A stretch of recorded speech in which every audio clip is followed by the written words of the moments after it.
잘 알고 있는 인디언이라는 말이 있습니다. 인디언이라는 말은 아메리카 원주민을 가리키는 말이죠. 그런데 사실 이 인디언이라는 말이 이 표현이 착각에서부터 시작이 되었습니다. 콜럼버스가 그 당시에 인도에서 향신료, 중국의 차나 비단 이런 것들이 이제 무역이 되고 있으니까 이제 인도를 찾아가야겠다라고 생각을 한 겁니다. 그래서 콜럼버스가 배를 항해를 해서 도착을 했는데 도착을 한 이곳이 인도라고 생각을 한 겁니다. 그래서 인도에서 만난 원주민들, 인도 사람들이라고 하는 의미에서 인디언이라고 했습니다. 그런데 사실 그곳은 지금 아메리카 대륙, 거기를 발견한 겁니다. 그래서 미국이 있는 그 아메리카 대륙의 인디언이지만 사실은 이제는 아메리카 원주민이라는 말을 쓰는 게 더 맞다라고 이제 하고 있죠. 그래서 착각으로 된 말, 콜럼버스가 한 번도 가보지 않은 곳에 도착을 했으니 인도로 간다 생각을 했으니까 인도인 줄 알았던 겁니다. 우리가 평소에도 그런 일이 있지 않습니까? 착각하거나 아니면 내가 잘 모르기 때문에 일어난 일들, 분명히 그런 일들이 있습니다. 그런 일들을 위해서 우리는 믿는 사람들은 겸손해야 됩니다. 내가 모르는 게 있다. 이 생각을 항상 해야 됩니다. 그뿐만 아니라 우리가 모르는 게 있을 때 내가 어떻게 해야 될지 잘 모를 때에 할 수 있는 방법이 있습니다. 그리스도인에겐 기도라는 방법이 있는 것입니다. 바로 다윗이 이렇게 했습니다. 다윗은 온 이스라엘을 통일한 왕이 되었습니다. 온 나라 백성들이 다윗을 존경하고 따르고 있습니다. 그뿐만 아니라 다윗은 골리앗이라는 대단한 용사를 물리쳤던 적도 있습니다. 그뿐만 아니라 전쟁에서 용맹한 지도자로서 또 모든 백성을 이끌어가면서 싸울 수 있는 대단한 사람이었습니다. 그런데 그런 다윗도 전쟁이 일어나기 전에 하나님 앞에 다 물어봅니다. 구체적으로 물어보고 또 물어봅니다. 다윗은 자신이 승리한 경험을 의지하지 않습니다. 하나님이 자신의 경험보다 더 위에 있다는 걸 알고 있는 겁니다. 자신의 경험의 승리와 또 모든 일들을 자신이 잘 할 수 있다는 걸 알고 있지만 그보다도 하나님이 더 뛰어나신 걸 알고 있기 때문에 블레셋과 싸우기 전에 여러 차례 하나님 앞에 물어보고 또 물어보아서 하나님의 지혜로 이 전쟁에서 승리하게 됩니다. 그래서 이제 다윗은 블레셋을 물리치게 됩니다. 말씀에서 보면 얼마만큼 물리쳤는지가 나옵니다. 같이 읽겠습니다. 다윗이 여호와의 명령대로 행하여 블레셋을 쳐서 게바에서 게셀까지 이르니라. 당시에 블레셋으로 인해서 침략받고 또 여러 어려움이 있었던 이 이스라엘에서 블레셋을 완전하게 물리치게 됩니다. 그 지명이 바로 북쪽에서부터 남쪽에 이르는 게바에서 게셀까지 다 블레셋을 물리쳤다라고 되어 있습니다. 하나님께서 다윗을 세우시고 이스라엘 온 나라를 다스리게 하셨을 때 다윗이 한 일이 무엇입니까? 하나님 앞에 물어보고 또 물어보고 한 일입니다. 그렇게 기도하고 하나님의 뜻을 구했을 때 이제 블레셋을 완전하게 물리칠 수 있었다는 겁니다. 다윗이 이스라엘의 여러 가지 문제들을 다 해결했습니다. 온 이스라엘 지파들의 인정을 받았죠. 또 거기다가 예루살렘을 차지했습니다. 마지막 남았던 그 가나안의 성읍을 차지하게 되었고 또 내전도 다 종식이 되었습니다. 그리고 가장 문제가 되었던 외부의 적인 블레셋도 물리치게 되었다는 것입니다. 요즘 시간은 어떻게 확인하십니까? 아직 시계 가지고 계신 성도님들 계십니까? 아마 대부분 성도님들이 시간을 확인할 때 스마트폰을 보거나 아니면 스마트워치를 보면서 지금 몇 시다라고 확인을 하실 겁니다. 그런데 이 스마트폰이나 스마트워치가 어떻게 시간을 정확하게 표시해 주는 줄 알고 계십니까? 이 시간을 어떻게 확인해 주냐면 계속해서 신호를 받아서 확인을 해 줍니다. 기지국에서 신호를 받아서 항상 정확한 시간을 이렇게 알려주게 되어 있습니다. 그러니까 이 스마트폰이나 아니면 워치가 정확하게 시간을 확인해 주려면 신호를 계속해서 받아야만 정확하게 우리에게 시간을 알려줄 수 있다는 것입니다. 우리도 마찬가지입니다.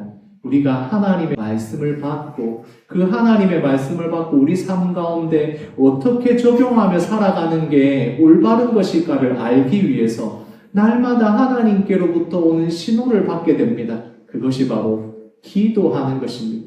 다윗이 대단한 왕이었지만 전쟁에 나가면 승리하는 왕이었고 용사도 물리칠 수 있는 대단한 사람이었지만 다윗은 물어보고 또 물어봅니다. 이스라엘의 왕이 하는 역할이 바로 그것입니다. 자신이 마음대로 사람들의 눈치를 보면서 왕이 되었다면 다윗은 하나님께 묻고 물어서 이 이스라엘을 다스리게 되는 것입니다. 우리 성도님들도 기도하는 것이 바로 하나님과 신호를 주고받고 또 그래서 정확하게 내가 어디로 가야 할지를 알게 된다는 걸 생각한다면 성도님들 이번 한 주간에 기도하고 또 기도하실 줄 믿습니다. 아멘. 말씀을 같이 읽겠습니다. 다윗이 이스라엘에서 뽑은 우리 3만 명을 다시 모으고 다윗이 일어나 자기와 함께 있는 모든 사람과 더불어 바알 메우다에 가서 하나님의 궤를 메우려 하니. 이제 다윗은 이스라엘의 거의 대부분의 문제들을 해결했습니다. 내전도 그리고 외부의 적도 다 물리치고 안정을 찾게 되었습니다. 다윗은 이제 예루살렘으로 한 가지 가지고 오려고 합니다. 그것이 바로 하나님의 궤였습니다. 하나님의 언약궤를 가져올 때가 되었다라고 생각을 하게 된 것입니다. 그래서 모든 백성들 중에 3만 명을 뽑아서 바로 하나님의 언약궤를 가져오려고 하는 것입니다. 왜 언약궤를 가져와야 하는가? 이 언약궤가 어떤 역할을 하고 어떤 의미가 있는지를 알면 왜 다윗이 이렇게 했는지를 알게 됩니다. 이 언약궤는 같이 읽겠습니다. 하나님 백성 가운데 함께 하신다. 이 언약궤가 바로 하나님의 백성들 사이에 이 하나님의 함께 하신다는 것을 보여주시기 위한 게 언약궤입니다. 그러니까 다윗이 왜 언약궤를 가져오려고 했는지를 알게 됩니다. 다윗의 목표는 이 이스라엘을 잘 다스리기 위해서 다윗의 목표는 전쟁에서 승리하는 것도 내전을 종식시킨 것도 목표가 아니었습니다. 다윗의 목표는 하나님의 백성들이 하나님의 다스림을 받으면서 살아가는 하나님의 나라가 되는 것이 목표입니다. 그러기 위해서는 무엇이 있어야 됩니까? 하나님의 언약궤가 우리와 함께 하신다는 걸 알고 백성들이 우리는 하나님의 다스림을 받는 하나님의 나라 백성이구나 라는 걸 깨닫게 되는 겁니다. 그래서 나라 안과 밖의 문제가 다 해결이 되고 난 뒤에 예루살렘으로 하나님의 언약궤를 가져오려고 했던 겁니다. 그래서 다윗이 언약궤를 가져오려고 했을 때 사람들 3만 명을 뽑아서 준비를 시켰을 뿐만 아니라 언약궤를 옮기기 위한 준비를 철저하게 합니다. 제일 먼저 새 수레를 만들어서 한 번도 쓰지 않은 새 것, 거기에 하나님의 언약궤를 옮겨오게 됩니다. 그뿐만 아니라 온 백성들이 악기를 만들어서 연주하면서 하나님의 언약궤가 우리와 함께 하십니다 라고 극진하게 대우하면서 이 언약궤를 옮겨가게 됩니다. 그렇게 옮겨가는데 문제가 생깁니다. 같이 말씀을 읽겠습니다.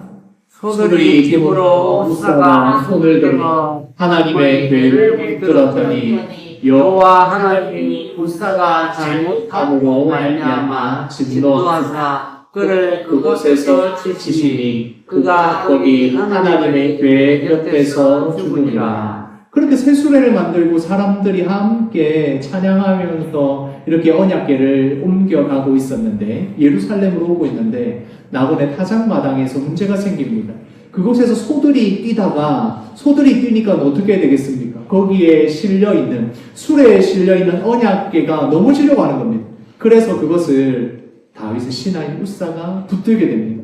그 언약궤를 만지자마자 우사가 죽게 됩니다. 말씀에서 보면 그곳에서 여호와 하나님께서 치셨다라고 되어 있습니다. 우사가 무엇을 잘못했습니까? 소가 뛰어서 언약궤가 넘어지려고 하면 당연히 그걸 잡아야 되지 않겠습니까? 그런데 그거 잡았다고, 언약궤 넘어지는 거 잡았다고 이 우사가 죽고 말았다는 겁니다. 도대체 무슨 잘못으로 이 언약궤를 잡는 것이 당연한 것 같은데 왜 이런 일이 일어났겠습니까? 말씀에서 보면 이것이 우사가 넘어지려고 하는 언약궤를 잡았다는 것이 문제가 아니라 근본적인 문제가 있다는 걸 알 수 있습니다. 바로 언약궤를 옮기는 방법 자체가 문제가 됩니다. 왜 그러냐면 새 수레를 만들어서 이것을 언약궤를 실어 나르면 제일 좋은 방법인 것 같고 하나님을 극진하게 대접하는 방법인 것 같은데 그렇지 않습니다. 새 수레를 만들었던 방법은 블레셋이 사용했던 방법입니다. 블레셋이 하나님의 언약궤를 이스라엘과 싸워서 빼앗고 나서 그것을 자신들의 우상이 있는, 자신들의 신상이 있는 곳에 갖다 놨더니 신상들이 다 부서지고 그리고 도시마다 옮겨 다닐 때마다 독종이 퍼지고 하니까 결국엔 언약궤는 우리와 함께 있으면 안 되겠다 생각을 하고 다시 돌려보냅니다. 그렇게 돌려보낼 때에 블레셋이 한 방법이 새 수레를 만들어서 언약궤를 돌려보낸 겁니다. 그러니까 이것은 이방들의 방법이지 하나님의 방법이 아닌 겁니다. 이미 하나님께서 말씀을 통해서 언약궤를 어떻게 옮겨야 된다는 걸 분명하게 말씀해 주십니다. 언약궤는 손으로 들면 안 됩니다. 그러나 언약궤의 고리가 있는 곳에 채를 깨서 막대기를 끼워서 레위인들이 직접 옮겨야 합니다. 직접 만지지는 않지만 사람들의 손으로, 레위인의 손으로 직접 옮겨라 라고 분명하게 알려주셨습니다. 왜 이런 방법을 알려주셨을까요? 바로 거룩하신 하나님을 사람들이 함부로 할 수 없다는 것을 분명하게 경고하신 겁니다. 하나님 앞에 우리가 나아갈 때 하나님은 마음대로, 내 생각대로, 내 뜻대로 할 수 없다는 것을 분명하게 알려주십니다. 뿐만 아니라 하나님은 우리 사람들의 보호를 받아야 되고 우리가 어떻게 해줘야 되는 하나님이 아니신 것 분명하게 알려주셨습니다. 그 방법이 바로 레위인들이 채로 언약궤를 꿰서 그것을 메고 직접 옮기는 방법을 알려주셨던 겁니다. 그런데 지금 다윗과 이스라엘 백성들이 어떻게 옮겼습니까? 새 수레를 만들어서 옮기고 있는 겁니다. 새 수레를 만들어서 옮기는 게 가장 편하고 좋은 방법 아닙니까? 그리고 우리가 하나님 앞에 이렇게 잘하고 있어 라는 걸 보여줄 수 있는 좋은 방법일 수 있습니다. 편하고 쉬운 방법이고 이것을 통해서 하나님께서 우리의 열심을 보신다 라고도 생각할 수 있습니다. 그런데 이 편하고 좋은 내가 원하는 대로 하는 것이 예배 안에 들어오기 시작하면 이게 문제가 생깁니다. 하나님은 우리가 어떻게 해줘야 우리가 마음대로 해도 되는 그런 분이 아니십니다. 좋은 게 좋은 거니까 그렇게 하면 되지. 이게 예배 안에 들어오면 문제가 생깁니다. 내가 열심히 했는데 내가 열심히 한 이 방법이면 되지 라고 하는 고집이 예배 안에서는 통하지 않습니다. 하나님은 거룩하신 분이고 거룩하신 하나님은 내가 마음대로 할 수 있는 그런 분이 아닙니다. 그 경고를 주셨는데 다윗과 이스라엘 백성들이 바로 이런 문제가 일어난 겁니다. 그래서 우사가 대표로 이런 사고를 당하게 됩니다. 그래서 그곳의 이름을 베레스 우사라고 짓습니다. 하나님께서 우사를 치셨다. 하나님께서 그곳을 심판하셨다. 하나님의 진노가 터져 나왔다. 라는 표현의 지명의 이름이 되는 겁니다. 백성들이 얼마나 두려웠겠습니까? 언약궤를 만진 우사가 죽은 것을 보고 다윗과 백성들이 놀랄 수밖에 없었을 겁니다. 하나님은 분명하게 보여주십니다. 하나님을 내 마음대로 할 수 없습니다. 내 마음대로 기도한다고, 내 마음대로 어떻게 예배드린다고 해서 하나님이 기뻐 받으시는 게 아니다는 겁니다. 하나님은 우리에게 예배를 받으시지만 하나님께서 예배를 받으시는 이유는 하나님을 우리가 위해줘야 되기 때문이 아닙니다. 우리가 온전히 하나님의 거룩하심 앞에 나아갈 때 하나님께서 우리의 예배를 받으시는 거지. 내가 어떻게 해서 열심히 해서 하면 무조건 받으신다. 내 마음대로 해도 된다. 이것은 틀렸다는 겁니다. 말씀을 같이 읽겠습니다. 다윗이 그날에 여호와를 두려워하여 이르되 여호와의 죄가 어찌 내게로 오리요 하니 다윗이 이제 모든 준비가 되었고 예루살렘으로 하나님의 언약궤만 들어오면 이제 하나님이 우리와 함께 하신다 라고 생각하고 기뻐하고 있다가 기대하고 있다가 바로 우사가 죽는 일이 일어납니다. 베레스 우사가 일어난 겁니다. 그러니까 다윗이 안 되겠다. 여호와의 언약궤가 우리와 함께 할 수 없구나. 두렵다 하면서 포기하게 됩니다. 언약궤가 우리한테 나에게 오는 것은 안 되겠구나. 이렇게 포기하는 말을 하게 됩니다. 그러니까 언약궤가 오다가 어떻게 됩니까? 갈 데가 없어져 버렸죠. 그래서 언약궤가 오벳 에돔의 집 그곳에 거하게 됩니다. 언약궤가 오벳 에돔의 집에 석 달을 있었는데 그 석 달을 있는 동안에 어떤 일이 일어나느냐 같이 읽겠습니다. 그의 온 집에 복을 주시니라. 거기 석 달 동안에 있는데 이 오벳 에돔의 집이 복을 받는 것이 보이는 겁니다. 그래서 하나님이 보여주시는 겁니다. 하나님이 심판하시고 징계하시고 두려운 하나님이 아니라 하나님이 복을 주시는 분이다라는 것을 분명하게 보여줍니다. 물론 베레스 우사의 사건을 통해서 하나님이 얼마나 거룩하신 분인지를 보여주셨지만 징계나 심판이 다가 아니라 하나님이 복을 주신다라는 것을 분명하게 보여주는 겁니다. 이 이야기를 다윗도 듣게 되지 않았겠습니까? 다윗이 들었습니다.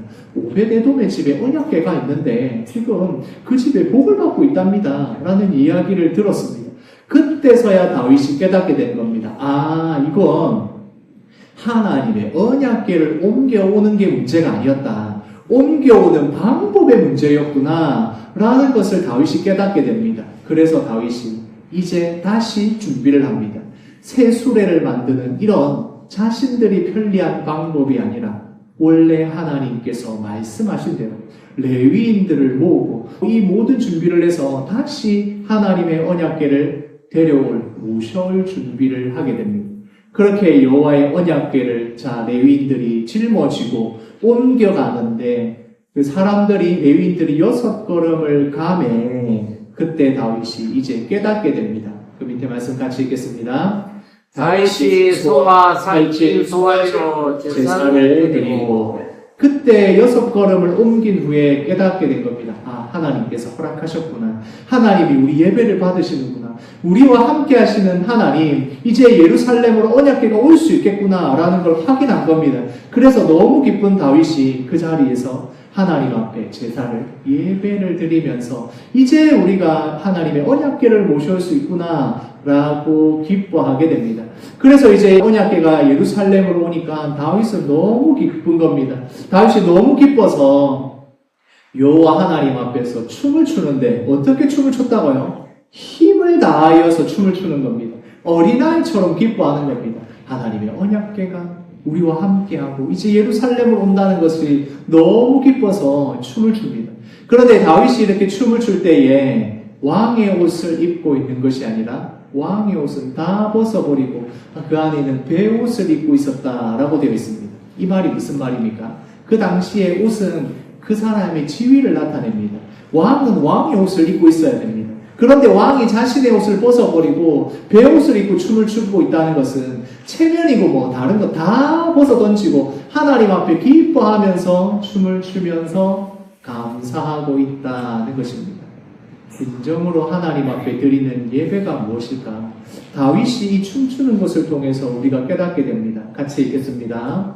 나의 모든 것을 내려놓고 하나님을 예배합니다. 하나님께서는 내 마음대로 하는 예배를 받으시는 건 아니지만 그러나 동시에 하나님 앞에 나의 모든 것을 내려놓고 세면도 내려놓고 나의 생각과 고정관념을 내려놓고 예배할 때 그것을 기뻐하십니다.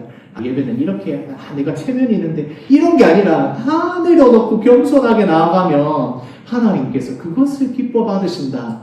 다윗의 이 자신의 왕의 체면을 벗어놓고 하는 예배를 통해서 하나님 앞에 기뻐하며 춤추는 것을 통해서 우리가 생각할 수가 있는 겁니다. 그렇게 다윗이 베옷을 입고 막 춤을 추고 있는데 그걸 보면서 못마땅하게 생각하는 사람이 있었습니다. 창문을 통해서 다윗이 이렇게 춤추는 걸 보면서 못마땅하게 생각하는 사람이 있습니다. 같이 말씀을 읽겠습니다. 다윗이 여호와 앞에서 뛰돌려 춤추는 것을 보고 심중에 그를 없인 여기라면 미갈이 봤을 때 다윗이 하는 걸 보니까 이야 왕이 저래서는 되겠나 이런 생각을 한 겁니다. 왕이 입어야 될 그 옷도 안 입고 모든 백성들이 보는 앞에서 막 춤을 추고 있는 겁니다. 그걸 보니까 미갈이 생각해서 이건 안 되는데 하면서 못마땅하게 여겼다는 겁니다. 왜 못마땅하게 여겼겠습니까? 미갈은 사울 왕의 딸이었습니다. 그러니까 왕의 딸이니까 왕이 어떻게 해야 된다는 것을 너무 잘 알고 있는 공주였습니다. 그러니까 다윗이 하는 거는 이거 말이 안 되는 겁니다. 채통이 없는 겁니다. 미갈이 그래서 다윗이 오는 걸 보고 다윗을 만나서는 이제 이야기하는 겁니다. 아니, 왕이시여. 왕이 체면이 있지. 이게 무슨 짓입니까? 라는 투의 말로 성경을 보면 그렇게 기록이 되어 있습니다. 아니, 왕이 이래가 되겠습니까? 왕은 이러면 안 됩니다. 사울 왕의 딸이었던, 공주였던 이 미갈이 잘 알고 있으니까 그렇게 다윗을 핀잔을 주게 되는 겁니다. 그러니까 다윗이 이 이야기를 듣고는 당당하게 이야기합니다. 같이 읽겠습니다. 다윗이 미갈에게 이르되 이는 여호와 앞에서 한 것이니라. 미갈이 이렇게 이야기하니까 그래 내가 왕인데 체면이 없었네 이렇게 하지 않고 당당하게 이야기합니다. 나는 지금 이게 여호와 하나님 앞에서 한 것이다. 내 체면 이런 거 아무 상관이 없다. 내가 하나님 앞에서 얼마든지 더 할 수도 있다. 이건 아무것도 아니다. 내가 여호와 하나님이 우리와 함께 하시는 것, 이 언약궤가 오는 것이 얼마나 기쁜데 이건 아무것도 아니다. 사울 왕을 패하시고 나를 왕으로 삼으신 하나님께서 나에게 주시는 이것이 무엇인데? 라고 하면서 오히려 미갈에게 당당하게 이야기합니다. 다윗은 이런 게 아무 상관이 없는 겁니다. 사람들이 어떻게 보는가? 내 체면이 있는데 이런 거 상관없이 하나님 앞에서 내가 지금 하고 있다. 기뻐하면서 예배드리고 있다라고 당당하게 이야기하는 겁니다. 하나님께서 우리가 예배드릴 때 뭘 원하실까요? 같이 읽겠습니다. 하나님은 예배드리는 우리의 중심을 보신다. 결국 하나님께서는 우리의 무엇을 보실까요? 하나님은 우리의 중심을 보십니다. 내가 마음대로 원하는 대로 예배를 드리고 있는지, 내 체면과 내 생각으로 예배를 드리고 있는지, 아니면 진짜 나를 다 내려놓고 하나님의 말씀대로 하나님의 뜻대로 예배를 드리는지 우리의 중심을 너무나도 잘 알고 계십니다. 그래서 우리가 예배를 드릴 때에 받으시는지 받지 않으시는지 분명하게 드러나게 됩니다. 그래서 우리가 온전히 하나님 앞에 사람들은 볼 수 없지만 우리의 중심을 보시는 하나님 앞에 예배를 드려야 하는 것입니다. 그때 하나님이 우리의 예배를 기뻐 받아주십니다. 미갈은 어떻게 했습니까? 상문으로 보면서 저거 저러면 안 되는데 다윗처럼 저러면 안 되는데 라는 시선으로 바라봅니다. 예배를 드리는 사람이 아니라 예배를 보고 있는 사람, 관람하고 있는 사람입니다. 그러니까 예배를 관람하고 있는 미갈이 어떻게 되었겠습니까? 결국에 그 이후에 자녀를 낳을 수 없었다라고 되어 있습니다. 비판하고 예배를 구경하고 있던 미갈이 그렇게 됩니다. 그런데 그곳에서 백성들은 다윗과 함께 기뻐하면서 하나님이 언약궤가 우리에게 오는 것을 찬양하며 예배를 드렸습니다. 그렇게 참여한 백성들에게는 모든 백성들에게 고기와 건포도와 떡을 줍니다. 그 빵을 주면서 모든 백성들이 기쁨으로 그것을 먹게 합니다. 그 차이가 무엇이었습니까? 관람하며 비판하느냐 아니면 예배에 참여하느냐로 완전히 달라지게 된 것입니다. 사실 우리는 하나님의 거룩함 앞에 나아올 수 없는 자들입니다. 이 시간에 예배를 드리고 있지만 사실 우리는 죄인이라서 하나님 앞에 예배 드리러 올 때 잘못하면 죽을 수도 있습니다. 그러나 우리는 담대하게 예배를 드릴 수 있습니다. 왜냐하면 예수님이 계시기 때문에 그렇습니다. 예수님 덕분에 우리는 여기 와서 담대하게 예배를 드리는 겁니다. 예수님께서 우리를 대신하여 죄를 짊어지셨기에 십자가에서 죽으시고 부활하셨기에 우리는 담대하게 이 자리에 나와서 예배 드릴 수가 있게 되는 것입니다. 우리가 예배 드릴 때 진정으로 기뻐할 수 있는 이유가 여기에 있습니다. 영원한 우리의 언약궤 되시는 그 예수님이 바로 우리와 함께 하시기 때문에 그렇습니다. 말씀이 육신이 되어 우리 가운데 거하시는 그 예수님이 우리와 함께 하시기 때문에 우리는 담대하게 예배 드릴 수가 있는 것입니다. 우리가 두려워하지 않고 이 예배의 자리에서 내가 중심으로 하나님 앞에 예배를 드리게 되고 그러면 그 그 예수 그리스도께서 주시는 풍성한 복이 떡과 고기와 포도주와 우리의 모든 것을 먹여주시는 그 풍성한 은혜가 우리에게 넘치게 되는 겁니다. 그래서 우리가 기뻐하며 예배 드릴 수 있는 겁니다. 우리가 진정으로 드리는 예배가 무엇이겠습니까? 어떤 예배를 하나님이 받으시겠습니까? 편한 수레와 같은 내 마음에 원하는데 내가 원하는 열심으로 하는 것, 또한 예배를 드리면서 오늘 말씀을 잘 전하나 못다 전하나 보자 이렇게 나와 있다면 그것은 하나님이 진정으로 받으시는 예배와 너무 거리가 멀어집니다. 하나님이 우리에게 기뻐 받으시는 예배는 내 중심을 다하여 하나님의 뜻대로 드리는 그 예배, 나의 체면과 생각을 내려놓고 온전히 하나님께서 우리의 중심을 보시는 하나님 앞에 드리는 예배를 받아주시는 겁니다. 라따뚜이라고 하는 애니메이션 영화가 있습니다. 이 애니메이션 영화는 요리는 정말 못하는 주방 청년과 또 요리는 너무 잘하지만 요리사가 될 수 없는 쥐인 생쥐인데 쥐가 요리사가 되고 싶어서 이 청년하고 쥐하고 함께 힘을 합쳐서 뭐 레스토랑에서 요리도 하고 요리사가 되어간다 뭐 이런 내용인데 거기에 보면 이 레스토랑과 요리사들을 두려움에 떨게 만드는 음식평론가가 한 사람 나옵니다. 이 음식평론가가 얼마나 심하게 난도질을 하는지 그가 평가하는 이런 것 때문에 요리사들이 오면 너무 두려워하는 겁니다. 그렇게 두려워하는 이 평론가가 음식을 보자마자 이 표정 보시면 아시겠죠? 이미지를 보시면 이 얼마나 깐깐합니까? 음식을 보자마자 이건 저럴 거야 이렇게 하고는 평가를 하는 겁니다. 그런데 이런 분이 뭐 나중에는 뭐 음식을 감동을 받기도 하지만 이분이 이런 생각을 가지고 있으니까 당연히 얼마나 맛있는 음식도 맛있게 먹을 수가 있겠습니까? 내가 음식을 앞에 놓고 이거는 이럴 텐데 이거는 이러면 안 되는데 라고 하고 있으면 이게 진짜 맛있는 음식도 별로 맛있게 느껴지지 않습니다. 그러나 내가 이거 맛있겠다 라고 하면서 그걸 한 입 푹 떠서 먹었을 때 어떻게 됩니까? 음식의 맛을 느끼게 되고 경험하게 되는 것입니다. 하나님 앞에 예배하러 온 자들은 구경하는 사람이 아닙니다. 비판하고 판단하려고 오는 것이 아닙니다. 어떻게 해야 됩니까? 맛있게 푹 떠서 먹어봐야 됩니다. 그래야 진짜 진정한 하나님의 은혜가 무엇인지를 경험하게 되는 것이지 판단하고 있으면 안 됩니다. 나의 생각과 마음을 내려놓고 하나님이 나에게 주시는 것을 다윗처럼 기쁨으로 참여할 때에 온 마음으로 춤추며 뛰놀 때에 하나님이 주시는 예배의 은혜가 우리에게 내려지게 되는 것입니다. 같이 읽겠습니다. 하나님이 기뻐하시는 예배가 됩시다. 하나님이 기뻐하시는 예배자, 하나님의 은혜의 말씀, 하나님의 은혜의 예배를 깊이 한 숟가락 떠서 입에 넣으시고 그리고 그 안에서 하나님이 주시는 영적 양식을 공급받음으로 한 주간 살아갈 힘과 능력 얻으시는 우리 영계의 모든 성도님들 되시기를 소원합니다.